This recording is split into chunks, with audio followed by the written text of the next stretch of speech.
Good evening, everybody. I'm Theresa Wise. I'm Chief Executive of the RTS, and my absolute pleasure to welcome you to this glamorous, if slightly hard to find location for this evening's event.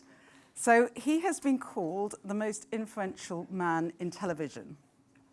An extraordinary career and life, Sir Peter Bazalgette, or Baz, as he's known to colleagues and others in the creative industries, recently stood down as ITV's chair. As Chair and Chief Creative Officer of Endemol UK, Baz famously developed Big Brother for the UK, selling it to Channel 4, as many of you in the room know. The broadcaster launched the show in 2000, which quickly became the defining and most controversial shows, one of the most controversial shows of the era. Baz began his professional life at the BBC, and there he produced the food and drink programme, credited with inventing the celebrity chef. As a pioneering independent producer, he formed Basil Productions, creating such innovative shows as Ready, Steady, Cook and Changing Rooms. He's a former chair of the Arts Council, chair of the English National Opera, and a former president of the RTS. His books include The Empathy Instinct and tellingly Billion Dollar Game, which recounts the story of how Big Brother and Who Wants to Be a Millionaire and Survivor changed the face of television. His current roles include Chair Lovecrafts, Co-Chair Creative Industries Council, Non-Exec Department of Education Board, and Chair Baillie Gifford Prize for Non-Fiction. Baz was nominated as one of the Daily Mail's 10 Worst Britons for bringing Big Brother to the UK. So Baz, I have some questions for you, but before we get to those, we actually have a question from a member of the public. Now, Sir Peter, I'm so sorry I can't be with you. I am a hermit in the New Forest, but there is a burning question I'd like to put to you. You will remember that we met when you were president of the Cambridge Union and you'd invited me to take part in a debate, and I decided to nick you from BBC News. You'd been awarded a news traineeship, and they were absolutely furious with me. And you became a researcher on That's Life. So if you'd stayed in news, of course, you might have done quite well. I'm wondering whether you regret it, or blame me, or feel that with That's Life and Big Brother, we, between us, were responsible for dumbing down British television. What are your views? Well, Esther, how charming. How nice to hear from you. When she gave me that job, what happened was I got slightly fed up with being in BBC News, which I ended up as a news trainee in the television newsroom. We said we weren't going to look backwards, and you've made me look backwards. Sorry. It was Esther. But anyway, it wasn't me. BBC Television News, there are a few people here who probably remember it. Michael, you must remember what it was like. Michael Cockerell remembers. He never was in television news because he was one of the elites in current affairs. He wouldn't have wiped his feet on the mat of the news. But it was full of men smoking pipes. And I was in charge of the weather and the football results. I was very, very senior in those days. And Angela Rippon used to read the news, and the football results used to come in on a telex machine at about 9:20, and the news was from 9 o'clock to 9:30. And my job was simply to write the script. The script was written, but it had to say, Arsenal, Liverpool, and then you had to put all you had to do was put two numbers in and get them onto a graphics card, and get the graphics card in the machine. But the problem was I'm quite challenged, and I could never get the score in the script the same as the score on the graphic. So she used to read Arsenal 1, Liverpool 2, and the graphic would say Liverpool 1, Arsenal 2.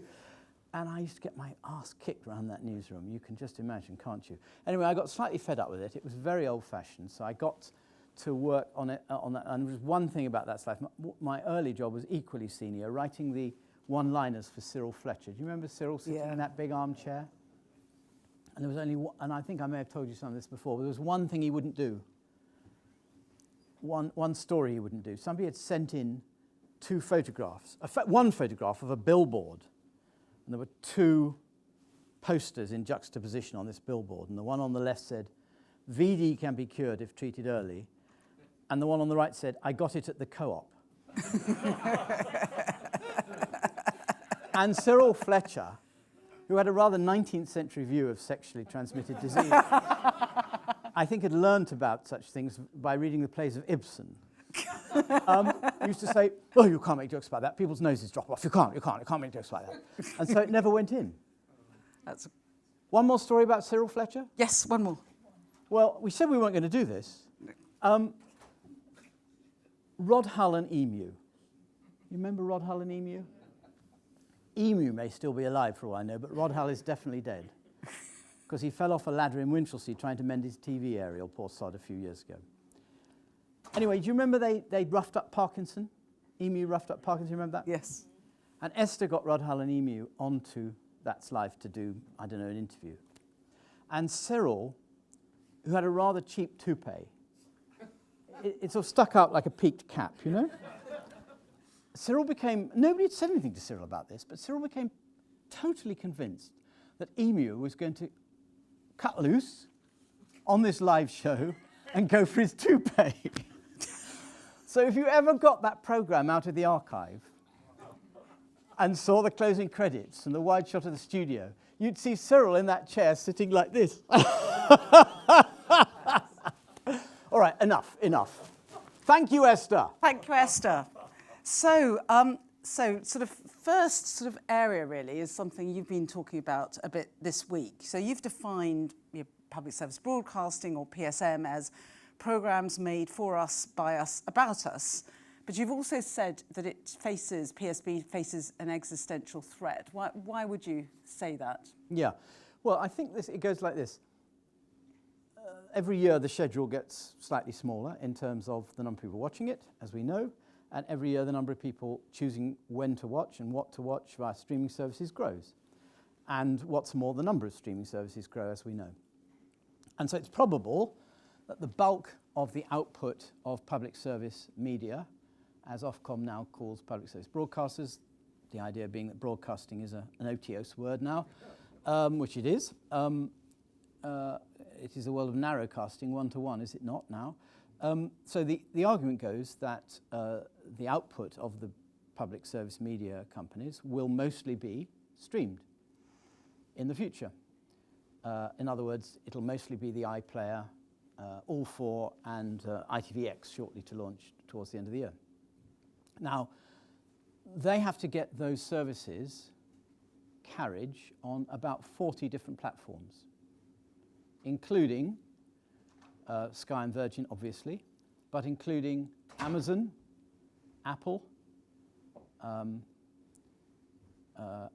they need to get them carriage and prominence on Samsung and LG connected TVs. And all of those people are owned by foreign companies who don't really care about what we do in this country.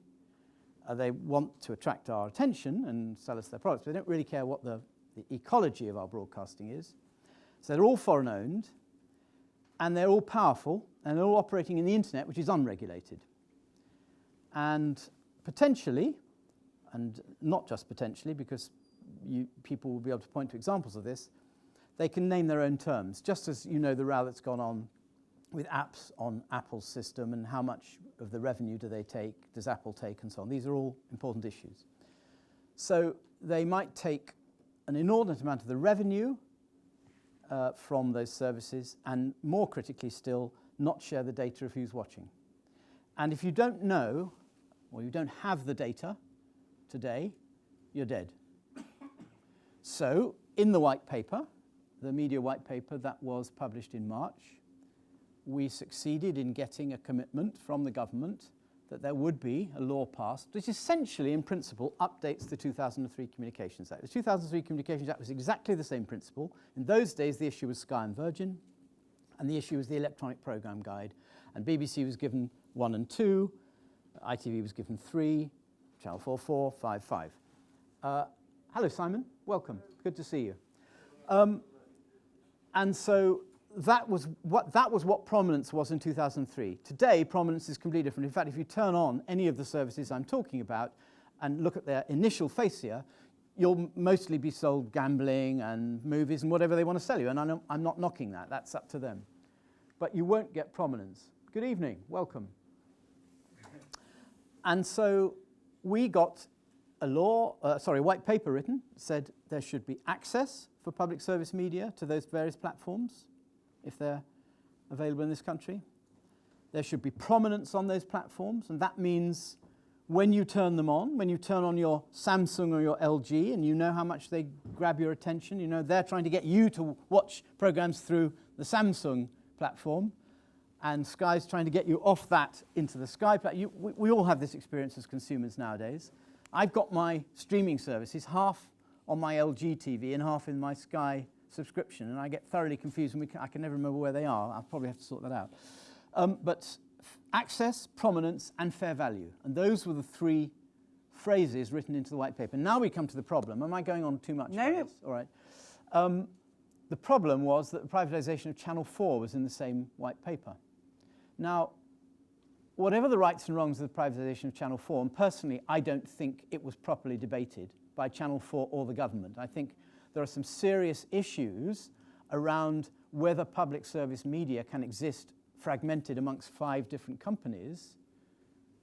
I'm not saying that is a reason for privatising Channel 4. It might be plenty of other solutions to it, but I don't think it was properly debated. But because it was there, and because it was a hot potato, and because it was so furiously debated, the measures that I've just talked about in the white paper were not talked about, not considered, not scrutinised, not discussed, not pushed. And the prominence issue is the existential one. It's far more important than the Channel 4 privatisation. Whatever your view, pro or anti, far more important. And so what I said earlier this week, where I was quoted, I said the privatisation of Channel 4 has now become a dangerous distraction, and I think the government should drop it. I'm not saying nobody should ever return to it. I'm not saying it's an illegitimate subject, because we need to get that law passed about prominence, and we need to get it passed quite quickly. And from ITV's point of view, where I was chair until about 14 days ago, ITV needs to apply for a new PSB licence running from 2024. It means they need to apply in 2023. Well, why would they apply if they don't know what the terms are? Have we got the prominence or have we not got the prominence? So that's the story, and that's why I say it's an existential issue. Thanks, Baz, and we'll come back to Channel 4 actually later, but what I want to ask you further about is how important do we think PSB, it's a slightly different idea but has also been debated, is to the notion of Britishness and being distinctly British as well? Yes, you have to handle this quite carefully, don't you, so that you don't sound like a member of UKIP. I'm sure we think that. But this is a good point, though, and it'd be interesting to hear what other people think about this. The reason I say programmes made for us, about us, by us, is that a healthy culture and a healthy national culture and a healthy national identity has to talk to itself. You need a national conversation. You need to examine things. I know they have lower viewers now than they did 10 years ago, but I think the soap operas do this sort of thing, that they, day in, day out, week by week, they're examining social issues, things we care about, things we're not certain about, things we're angry about. And that's a really important thing. And you don't get that from internationally appealing programming, or programming that was made in another country with their specific problems that may be great to watch. And that's what you need. You need that rich culture. And I think you broadly get it from the roughly 2.5 to 3 billion that the PSM spend on original content. And you get it not just from the dramas and the soaps, even the daytime shows that a lot of people deride are actually full of stuff about what we're concerned about, what the current issues are, social issues, what's trending on social media, and so on. And you don't get that elsewhere. So it is important to have a healthy ecology that delivers those programmes, and not just one that delivers the wonderful, untold wealth of content that's also available to us on the international streamers. Oh, thanks, Baz. And also, I think your love of the soaps has come out. I saw you get a cobble from Coronation Street as one of your leaving presents from ITV. I did, bloody heavy. But I'll tell you, my two best Coronation Street moments Yes. Well, one, when the Queen came to visit Coronation Street, and she came because her dresser is a Coronation Street obsessive and used to make the Queen watch it. And persuaded the Queen she ought to visit Coronation Street when it had its 50th or what was it, 1960th, was it? Yeah, 60th anniversary. And so that she turns up with her dresser, this wonderful lady, and I can't remember her name. Angela Kelly. Angela Kelly, wonderful, wonderful woman. Angela Kelly had one purpose only. She got hold of the producers and scriptwriters and gave them script notes about how they could improve the series. She was wonderful. But the Queen went round. First she meets William Roach, who, of course, the longest-serving member of the soap, was there from the start. And William Roach starts talking to her, and she's sort of thinking, what's he going to say next? Because she says, well, because it turns out William Roach was an army officer in the 1950s, and he was in a regiment posted to the West Indies. And the Queen visited their regimental headquarters. And he said, and you visited the headquarters? And she said, yes. And he said, and you met our regimental mascot? Yes. Which was a goat, ma'am? Yes. And it was a goat that was very fond of eating cigarettes. We trained it to eat cigarettes, ma'am. Yes. And you enjoyed feeding it cigarettes? Did I? But anyway, there's William Roach and the cigarettes. So she goes on then and she meets Maureen Lipman. And Maureen Lipman's got the dog, Cerberus. And Maureen Lipman says, how do you do, ma'am? And this is the dog, Cerberus. The Queen looks at the dog, looks at Maureen Lipman, and then says, is it acting now? Which I thought was rather witty, actually. I thought it was rather witty. Yeah, and sorry, and the other point was I've got a photo of me and Nancy Pelosi on the Coronation Street set. Because the speaker, Lindsay Hoyle, who has a seat up in Lancashire, had the speakers of all the G7 parliaments have an annual conference, and he was hosting that year in Britain. It was last year, I think. It might have been yeah. And he decided he was going to bring them for a discussion about democracy and news and public broadcasting, and it was a good discussion. Bring them to Coronation Street for it. So 8 of these military vehicles turn up, with the most threatening people in them you've ever seen in your life, And out gets Nancy Pelosi, who is, as you know, she's a hell of a customer. And she goes round and she's introduced to all the things. She walks the cobbles, and then we sit down in one of the parts of the set, and we have this debate about broadcasting and democracy. And I've got a photo of me with Nancy. In fact, no, I've got me and Lindsay Hoyle and Nancy behind the bar. Yes. As Gen Z would say, smashed it. Yeah, in the Rovers Return. It's brilliant. Very happy about that. So, sort of taking a step back from the legislative part of PSB, even if it's protected by legislation, how do our broadcasters thrive really going forward against a backdrop of increasing sort of production inflation, some headwinds coming with obviously cost of living, so a lot of margin compression? So even if all the legislation comes through and sort of assures their future from a regulatory standpoint, what's some of the commercial challenges, do you think, and how do they withstand that? Well, this is an issue for the whole of Europe. And you'll note that TF1 and M6, the major commercial channel and the second channel in France, were trying to merge. M6 is half owned by Bertelsmann, who are, RTL Group, really. And this was Thomas Rabe was behind this. And the reason he wanted them to merge was the very reason I was talking about earlier, that if your future success depends on a streaming service, the key to a successful streaming service is, one, having a big enough origination budget to commission new programs. That's what sells subscriptions, or gets eyeballs if it's ad-supported. And having a big enough catalogue to keep viewers happy who are subscribing. And you know from your own behaviour as subscribers to streaming services that that's the case. So the question is, how can European broadcasters, PSM or otherwise, compete with international streamers in the future? And, Netflix maybe, share price isn't where it was, but it's here to stay, and Disney's here to stay, and Amazon's here to stay, and Apple's here to stay, and Time Warner, HBO's here to stay, and so on. how do you compete with that? And it's probable that each country can have one or two successful streaming services like that, but probably not 4 or 5. So that suggests that to meet the long-term commercial challenge, and I don't think I'm going to talk much about. I mean, it is tough this year, and there's high inflation, but that suggests that that there's going to need to be a consolidation. Yeah. But for that consolidation to take place, and permit how you like, and I'm not talking about a particular consolidation between one company and another, I'm just saying that consolidation has to happen. But for instance, were there to be consolidation between commercial broadcasters in the UK, it simply wouldn't be possible at the moment, because the media buyers would fight it all the way. And they would fight it all the way because they'd argue that the definition of the TV advertising market is currently the television advertising market. ITV has a 45% share of the television advertising market. Every day, Kelly Williams, the head of sales at ITV, has to compete not so much with Channel 4 and 5 and UK TV. Yep. He has to compete with YouTube and with TikTok and with Instagram. He has to compete in the video advertising market.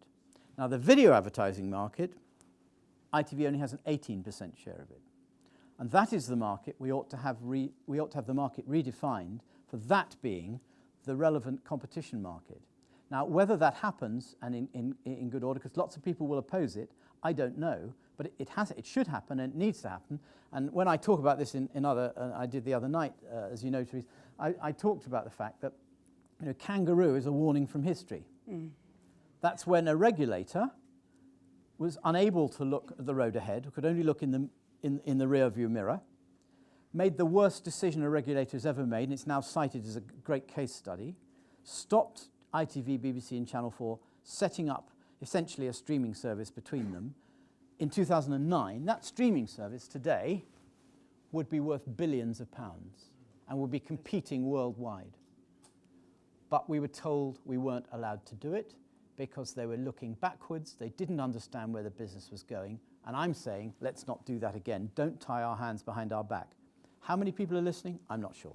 So the natural logic of consolidation would be not now, but maybe at some stage, extrapolating that if Channel 4 were to be privatised, it could belong quite happily in the portfolio of, say, ITV, and that would create some of your consolidation, potentially. Well, it seems to me that is one possible consolidation, yes.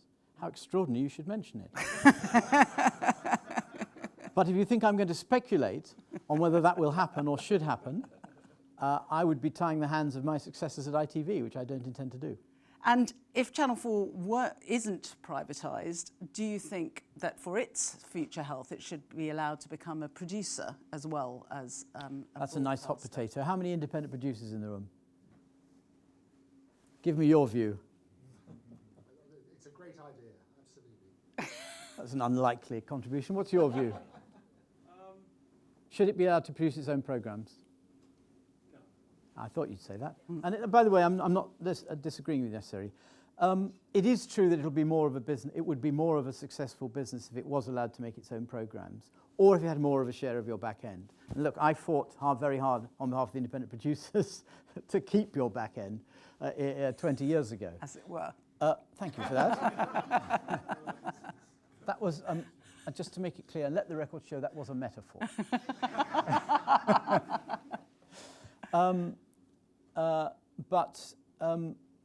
I think that may be an issue. I think a bigger, more contemporary issue with Channel 4, you'll note that they've done good work setting up centres in Bristol and Leeds and Glasgow in the last couple of years, which I think is work in progress.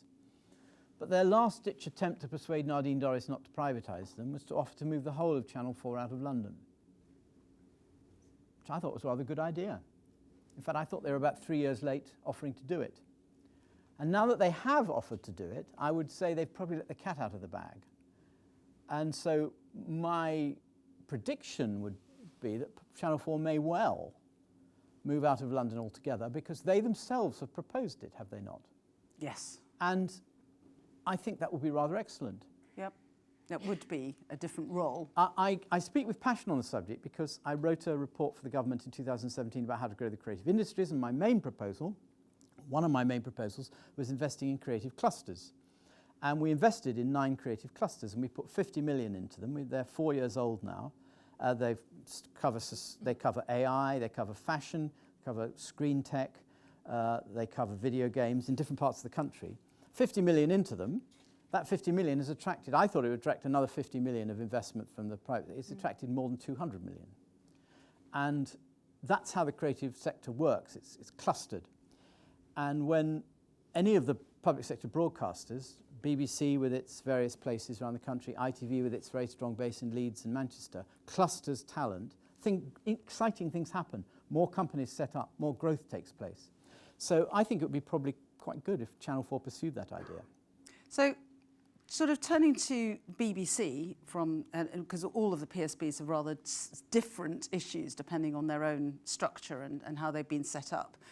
So obviously Nadine Dorries wanted to abolish the BBC licence fee, and I was just intrigued as do you have a view on alternative credible funding models? So I have a beef about people asking that question. Before they ask the question, should we have the BBC? And if so, why is it so valuable? Because arguing about its funding mechanism is perfectly fine, but if that's all you hear, and that's all you hear politicians do, going on and on about the licence fee is regressive, fair point. You know, should it be some other, should it be a voluntary subscription? Should it be on the council tax? Should it be out of direct taxation? But hang on, excuse me, why do we want it? Because it's such an extraordinary organisation, because it's such a brilliant invention, because it's our great calling card around the world, because it's an amazing reservoir of talent.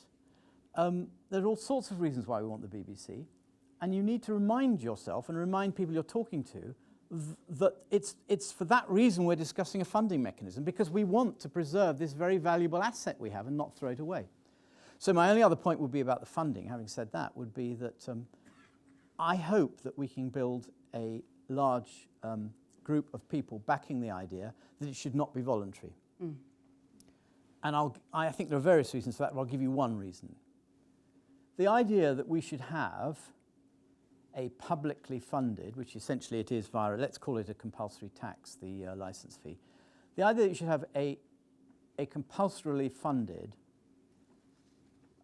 broadcasting body who's got the specific remit of holding the government to account. Public money going into an organisation whose specific remit is to hold the government to account seems to me to be one of the most sophisticated and laudable descriptions of a liberal democracy, a sophisticated liberal democracy. You know, that's something we really value in this country. And you know, when I heard the esteemed business secretary on the Today programme yesterday morning being asked about a few little local difficulties the current government may have with regard to their excellent financial plans, and you know, was the reaction to the Chancellor's plans to some extent, you know, responsible for the fact that the pound had sunk like a lead weight in a fishing competition, and that mortgage rates were going up, and that the Bank of England had reintroduced quantitative easing that might be connected to this. And not only did the business secretary reply, no, it's got nothing to do with any of that, it's all to do with world conditions, and then said, and you shouldn't have asked me that question, you're breaching your impartiality. That was egregious. No. Egregious. We have to defend these things. That was a cheap shot, and it's not right. So, you know, that's why we value it, and that's why it should have a funding mechanism that keeps it independent. So, sort of a couple of things really around that. One of which is, to your point about the journalists, Michael Grade said at our convention a couple of weeks ago that one of the things that he felt that in news and current affairs, that interviews need to adopt a less aggressive tone. Wondered if that resonated with you in terms of news coverage and journalism at all. These things come and go, don't they? All I will say is, do many of you listen to the PM programme on Radio 4? Evan Davis? Yeah? Well, you're on it most of the time, Michael, talking about various prime ministers. I think Evan Davis is fantastic. And I do love the way he presents that programme. And he never, ever raises his voice. He always holds his ground. He always puts the questions we want to hear him put. But he never does it in a grandstanding way. And I do think some others could learn from him. Yeah. So back to the BBC and funding. Oh, no, really? Sorry. But just, I guess, Tim Davie, again in the convention, is talking about the commercial revenues. And they've grown a fair bit, so about £1.6 billion or so. And he was saying, well, you can't expect the commercial revenues really to make up a whole load of the ultimate funding need. Do you, although that would be a huge gap, I mean, do you think he's being a bit unambitious with the potential growth of commercial? Well, there are two things about that. There's how much money could the BBC make if it was completely commercial, and then there's how much would they be allowed to make. So ever since I've been around, every time the BBC gets more commercial, other people, and for understandable reasons, say you're being too commercial. So, you know, it doesn't matter whether they're publishing magazines or selling DVDs in the old days, or today, streaming services, or whatever, by whatever means they're making money. So he's in a bit of a cleft stick. So I think I think he is doing is preparing everybody to understand there's a limit to what he can make and will be allowed to make by competition authorities, and therefore reminding people that the hypothecated funding is still very important. And he needs to make that argument. So I think he put that right. Yeah, thank you. So turning to another piece of regulation, why do you think politicians have dragged their feet or appear to drag their feet on the online harms bill so far? Could it be something to do with the fact that the person in charge of putting it through, Nadine Dorries, published on her Twitter feed a photograph of Rishi Sunak stabbing Boris Johnson in the back? Did you see that? I thought it was a fantastic irony. She was in charge of putting through the online harms bill, and she retweeted a mock-up photo of Rishi stabbing Boris in the back, talking of online harms. Could it be something to do with that? Possibly not. No. God forbid. God forbid. The online harms bill, have they dragged their feet? Look, it's bloody difficult. I mean, they say they're going to pass a bill against online harms. And do you know what the truth is? The truth is they can pass any law they like. It doesn't make the internet regulatable, easily regulated. So Facebook worldwide has about 40,000 people at the moment trying to take down online harms. Just tell me, put your hands up if you think they're doing a good job of it. Put your hand up if you think they're not doing a good job of it. Exactly. And that's 40,000 people. Never mind about modern systems and AI. It doesn't work. Because it's so nuanced. You know, when is something offensive and not? It's so nuanced. AI can't do it. People have to do it. 40,000 people trying to take down online harms. And what happens? Our school kids are getting online harms, you know, in their phones, in their bedrooms every night. So you can pass a law. Yeah. Is it going to make a lot of difference? It might make some difference. I mean, the challenge of regulating the internet, prominence we talked about earlier, by the way, is another example of trying to regulate the internet. But online harms, personal privacy, respecting IP. The internet is a revolution. It's an industrial revolution. It's driven a coach and horses through all those norms. And it's a massive challenge to civil society. And we've not yet, we're only 15, 20 years into an industrial revolution. We haven't yet worked out how to handle it, how to do it. So yes, they can pass the online harms bill. So the fact it's taking time to do is not surprising, because there's all sorts of arguments around it. Have they got it right? Have they got it wrong? Will it make any difference? Massive lobbying, of course, from certain very large companies with very deep pockets. You know, go figure. So would you think there's a massive or potential conflict between freedom of the press and online harms? Yes, it's an incredible. I mean, who here in this hall has the answer to this one about protecting freedom of speech, but passing laws about people not being able to offend other people? Actually, you've got the answer. Well, that's brilliant. Give it to us. A little brave. I work on the diplomatic scene in Geneva, trying to deeply embed it in the regulation of the internet and whether it's possible to pass such a bill as the Online Safety Bill. And I'm deeply worried about freedom of speech, and I think the biggest threat with the current proposal of the online safety bill is the censorship of journalistic content on the internet. Which is what you were getting at with your question. Content. Yeah. You can't have technology companies and platform companies acting as editors and censoring Right. content. And to But so you know what the problem is, but have you got the answer? yes, because we already have laws. To me, it's an issue of enforcement. We have laws, criminal laws, where abuse, hate crime, discrimination. So freedom of speech within the law. Already in our national Yep. and international laws. Yep. It's the problem is who's going to enforce the law. Yep. And at the moment, it's going to be Ofcom. Ofcom are currently recruiting over 200 people to implement the online safety bill, and they're primarily recruiting from the tech industry. Yes. That concerns me. Yeah, no, it should concern you. And look, thank you very much for that. That was excellent and really interesting. And it raises so many questions, because the very good point you make about not wanting the platforms to censor, but of course, on the other hand, we want them to be responsible. And up to very recently, they've been arguing, even while they were hiring their 40,000 people, well, no, we're just a platform. The stuff comes through. We're not editors. We're not publications. We don't have responsibility. We don't do that. Well, it's sort of not true, is it? But they've got to learn how to do it, haven't they?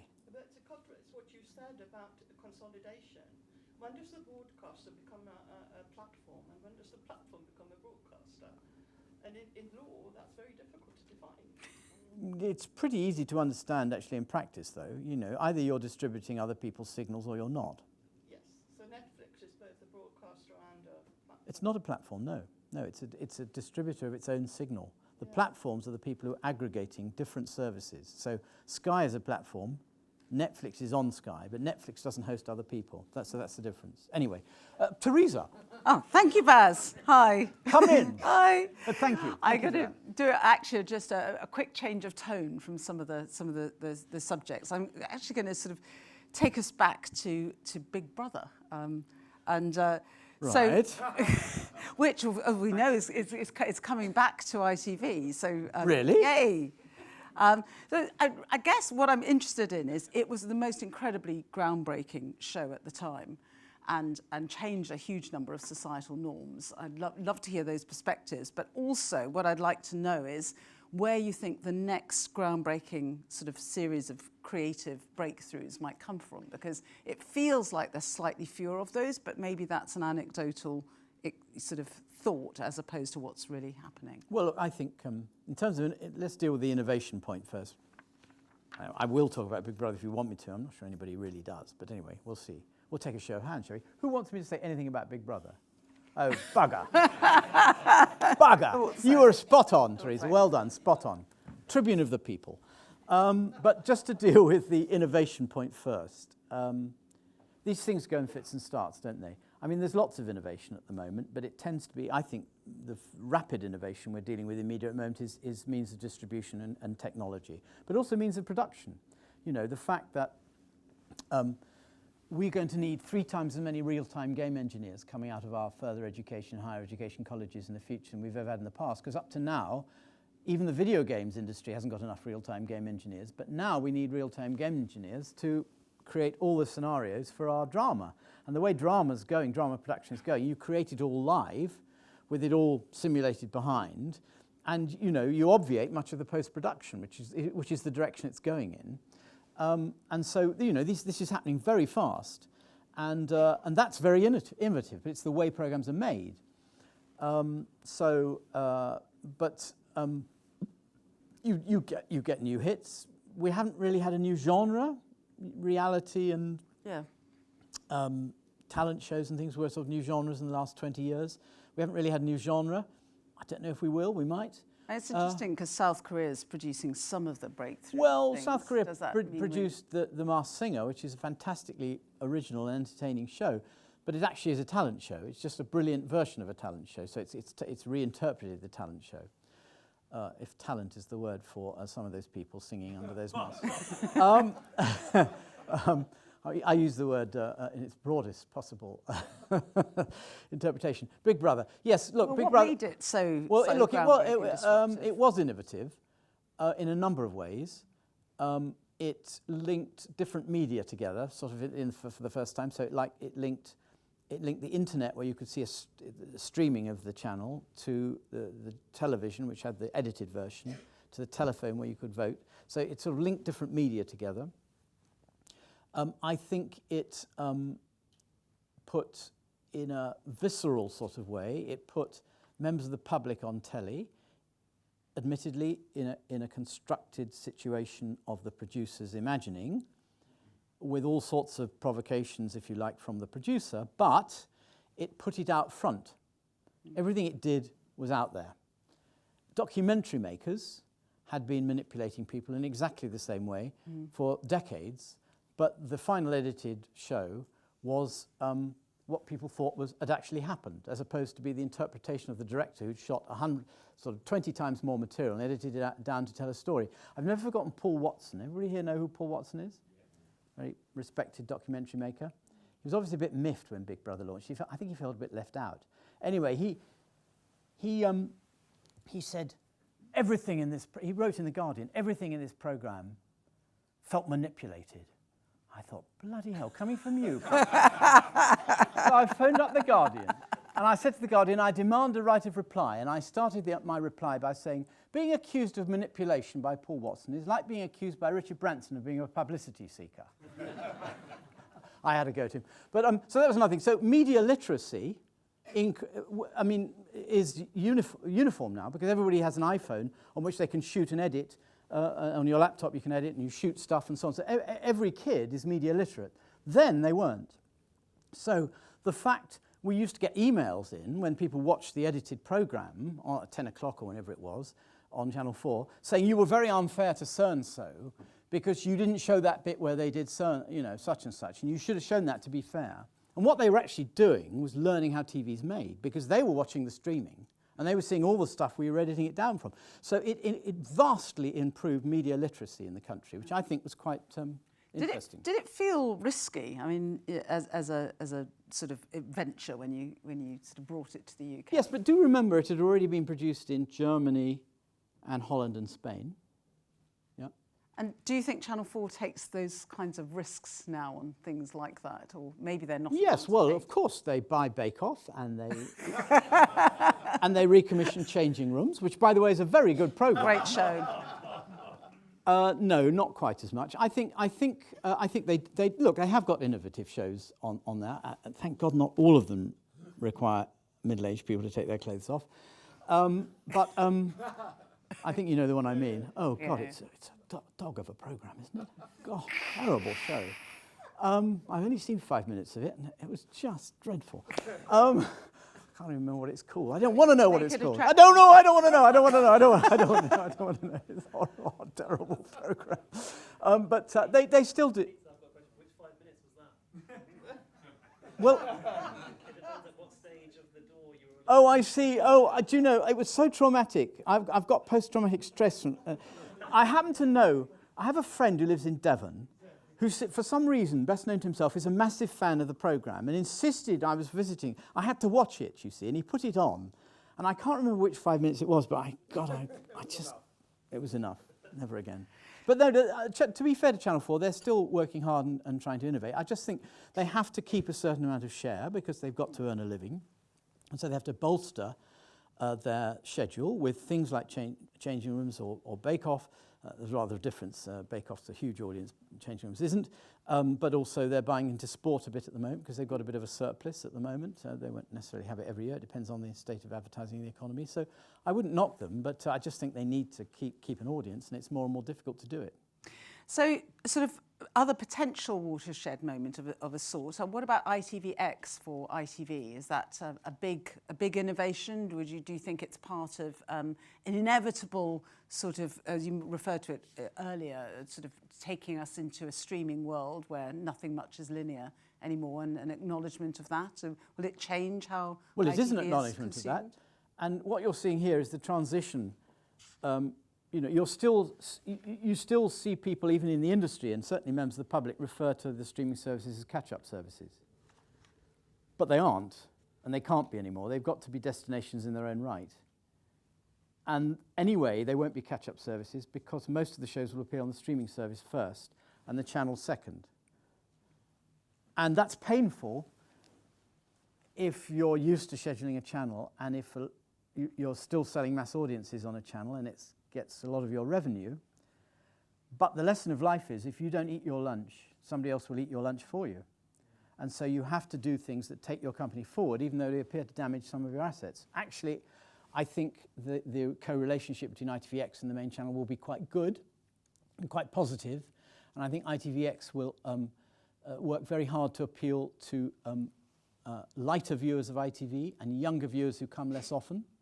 And so it won't cannibalize the main channel half as much as people are predicting. But it's certainly a big step forward. Its catalogue, Jane, you may remember, I mean, Hub had about 2,000 hours. 9,000 hours. When it launches. 9,000 hours, you see? That's a massive, 2,000 hours to 9,000. That's the catalogue bit I was talking about. And then bear in mind that it's going to be free to air. It's a free streaming service, which is, I think, is quite attractive this year because of the cost of living crisis. It'll have originals dropped onto it, I think, every week, Jane. Some of those will be acquisitions, some of those will be original productions. And then think of it, if you think of it as a pyramid, at the top of that pyramid, you've got the subscription bit, which is still there, which is if you want to watch the programs without ads. If you want the streaming service, you can subscribe to it. So you can do either, which is actually the Spotify principle. You can listen with ads, or you can subscribe and have no ads. And yes, it is a big step forward, and it's a big investment, but it's where the future is. Oh. Well, and by the way, credit to Channel 4, because All 4 has had a bigger catalogue than ITV Hub. So ITV Hub has for some time. It won't now because we're catching up. All 4 and Channel 4 made a really far-sighted investment in All 4 quite early on, and all credit to the management there for doing it. so, any questions? Do say who you are and we'll get the mic to you as well. I'm Peter York, President of the Media Society. Now, Peter, you've established that you think the BBC is a good thing, which should be preserved at a level of universality, and that then the question of how that's to be done. But if we take the good thing bit and the universality bit, do you think this government shares your view? Peter, you asked that question in a tone of voice as to say, I've got you now. Did you notice the timbre of his voice? Got you now. Deal with that one then. Do I think government shares a view? I think in the end, because its job is to hold the government to account, the government's always going to have people who resent it. So I don't think this particular government's particularly unusual, except that I think Boris played fast and loose with a lot of things, didn't he? And so, you know, if you look at some of the people he stuck in the House of Lords and stuff like that, he just played fast and loose with the rules. Or should I say the conventions? Because, you know, we've got a lot of unwritten conventions in this country that we think is the right way to do things, and he just threw it all out the window. You could call that being a radical. But so I think, you know, so therefore, for instance, they used this licence fee debate a little bit as a stick to beat them with. There's no evidence of the current government doing that, by the way. It's too early to tell. So I suppose I'm saying two things. I'm saying that we should expect governments to resent the BBC and occasionally be aggressive towards them. But in the end, common sense has always asserted itself. And I'd like to think it will again. We'll see. But did common sense assert itself when Nadine Dorries said, and she jumped the gun, she said it on Twitter, that this will be the last licence-free review? Yeah, so... I'm not even sure that she was legally entitled to say that at any point. Right, so that was the last government, and I think it played a bit fast and loose. I've already said that. I agree with you. By the way, I think Nadine Dorries, who is much decried in the media sector, actually had some quite interesting views in particular, she was very, very determined to improve access and diversity in our sector. And I think she had a good point. So not everything she said or did was foolish or unwise, but she was lively. Very true. Thank you, Peter. Nick Toon, just there. Hi. Hello, Peter. Nick Toon. Thank you very much for that, and thank you very much for your reminding us of the magic and peculiarity of the BBC to have a publicly funded institution holding our government to account without fear and favour. I've just finished reading Ai Weiwei's autobiography, and it's a stark reminder of the lack of freedom of speech in countries like China and elsewhere, and it's something I think we massively Absolutely, take and for I'm granted. just reading that wonderful book, Putin's People. Yeah. Hair-raising, isn't it? And we utterly take for granted the BBC, but also the plurality of the media that we have here. My question is about sort of out of London and the UK as a whole, with your wider creative industries hat on. You mentioned clusters. I just wondered what your thoughts were on how important and how sustainable it is to develop film and TV clusters outside of London. And it also sort of touches on the question about access and diversity as well. Yeah. I wonder if you could say a few words about that. Yeah, well, it is doable, but it is true. Look, I think I'm right in saying by about Christmas we're going to have more studio space in the UK than Hollywood. It's going very fast, and we're developing a lot of studios. But you know, 2/3 of them are in London and the South East. You know, there's one being done in Ashford, another one in Reading, and so on. But you do have the studios in Belfast, and the end of winter is coming, and the rest is not. You know, that's still full and working very hard. There's the Wolf Studios in Cardiff. There's obviously the production centres the BBC and ITV have around the country. So it is possible, but I wish we'd done a bit more work when people wanted to invest money in our studio infrastructure. A bit more guidance from the top to say, you know, this would work really well for you in Birmingham and in Norwich or whatever, because we could do more. Nesta analysed the creative industries, and this was about 4 or 5 years ago, and spotted 47 what you might call organic clusters in different parts, some fashion, video games, you know, screen production and so on. And it's really interesting how clusters work, because if you've got a locality with a strong higher education, with a great, therefore, supply of talent flowing into the local business, you've got a good local authority like the one in Manchester, which has always been so pro-culture, pro-creative industries, but pro-business generally. And then you've got perhaps a good LEP with a good local policy. Great things can happen, and they can go on happening. I mean, the odd thing is that the last government defined their levelling up campaign, and Michael Gove tried to get it going, but it seems to now have evaporated. We have so many problems on our plate, we don't really seem to be thinking about it, but I think we should be thinking about it. So I think it's possible, but I regret, actually, I think we missed a trick this year in directing more, let me say, making it possible and even advantageous in terms of local tax or subsidy or whatever it is to get more of that work outside London South East. So I think you make a very good point, Nick. Yeah. Thanks, Nick. I think we've got time for one more. Simon, get the mic to you. Oh, a mic. Thank you. I'm sorry I arrived late, thanks to Transport Simon, we for expect London. you to make an entrance.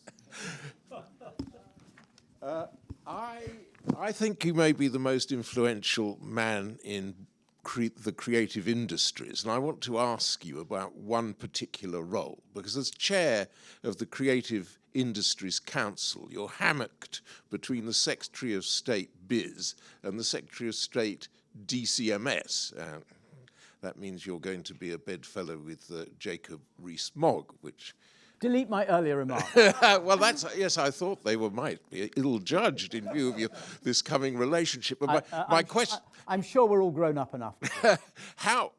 I'm very interested in how influential is that role. How does the Creative Industries Council work? Does it work? Is the influence through the ministers or is it through the officials? And am I overestimating the importance of the role of the chair of the Creative Industries Council? Well, you're certainly overestimating the role of the co-chair, which is what I am with government ministers. But no, I think, look, the Creative Industries Council is a body, as you rightly say, that is essentially a liaison between the sector and the government. And it was via the creative... I wrote a report in 2017 about how to grow creative industries.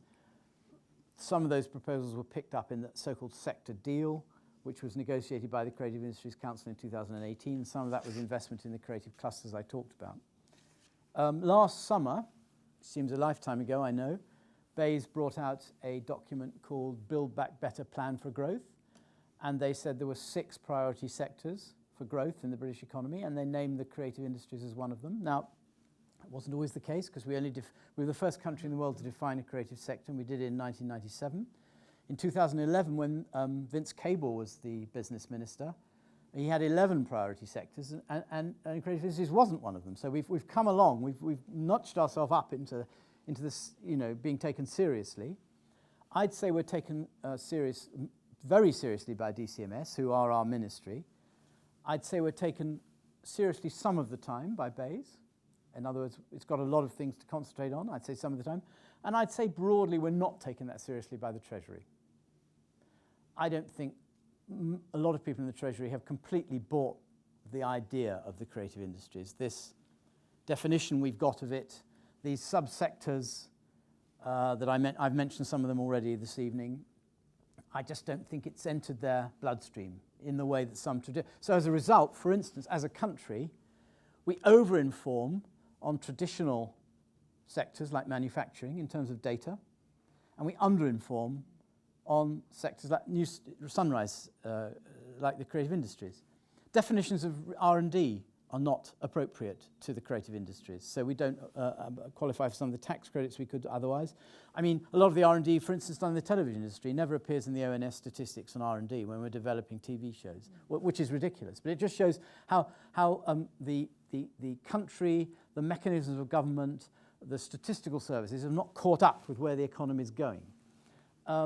But to come back to answer your question specifically, the Creative Industries Council is currently working on a document which is a policy framework for the next 10 years, which is intended to pick up from where my report in 2017 was. We're going to call it, it's called a sector vision.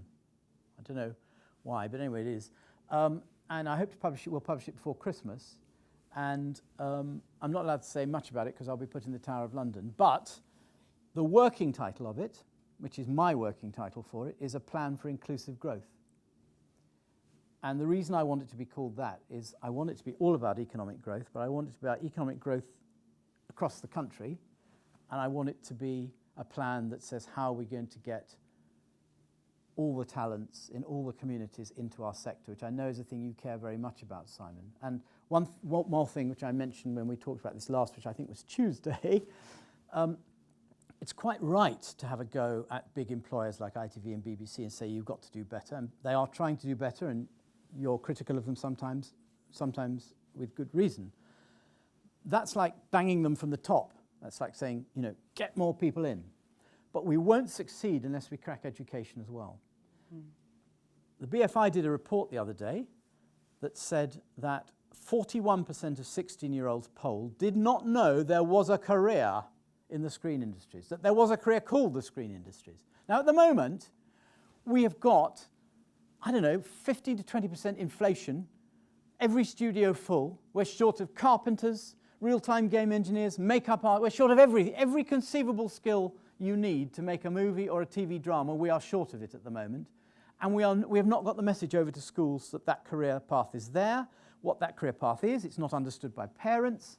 They probably think it's, some mildly drug-induced activity that should be dissuaded from. It's true, isn't it? And if you've got kids living in a deprived community but with very ambitious parents, you understand what they'll want.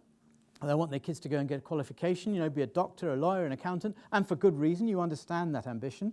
But creative industries is a good ambition too, if people understood it. And we won't get those talents through from all around the country unless we sort that one too. So I'm on that one. That's a big campaign of mine.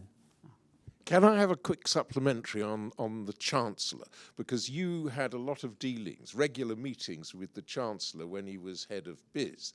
And now you say you're clear about the Treasury being unsympathetic to your vision for the creative industries. But did you have much influence on the Chancellor's thinking in that area? I didn't have lots of meetings with the Chancellor. I had meetings with quite a lot of the BEIS ministers, but not the top minister. I thought you were referring to all those meetings where I used to go in and sweet talk George Osborne, which I did used to do when I was chair of the Arts Council. A number of stories are involved there, but perhaps not time to go into them now. I think there's a question from Caroline, actually. Hello, Caroline Frost, journalist. At risk of very briefly looking back, I know you've spoken a lot about looking forward. We've seen the greatest hits. I wondered, with your perspective now, what is the show that you would have liked to have put your name to that encompasses entertainment, information? No question. Is it Naked Attraction? Good try, but I'm already feeling sick. And you've only just said the title. No question. No contest. Antiques Roadshow. Completely brilliant show. Why so? Just a wonderful, wonderful show. It's a show that combines national identity, local identity, personal history, national history, craftsmanship, but also avarice. It's irresistible combination. Irresistible combination. Thank you. Thanks so much. Any other? One more. So one more question. But we need a drink, don't we? And we need a drink. Yeah. Sorry, I'm bringing it back to Big Brother. Peter, do you think that ITV2 can get Big Brother right? Well, what do you think I'm going to say? Absolutely. Absolutely, I think they will. Thank you. Absolutely, absolutely. No, don't hold the front page. So I think we're just about out of time. Thank you, Baz. Not at all. Thank you for much. coming. Thank you all for coming. Thank you. That's just your insights across a whole range of stuff. And you know, even though we need a drink, we could hear a lot more, but we will need to wrap it up at this point. Thanks so much to everyone for coming, and the bar is now open. Yeah, well done. Thank you.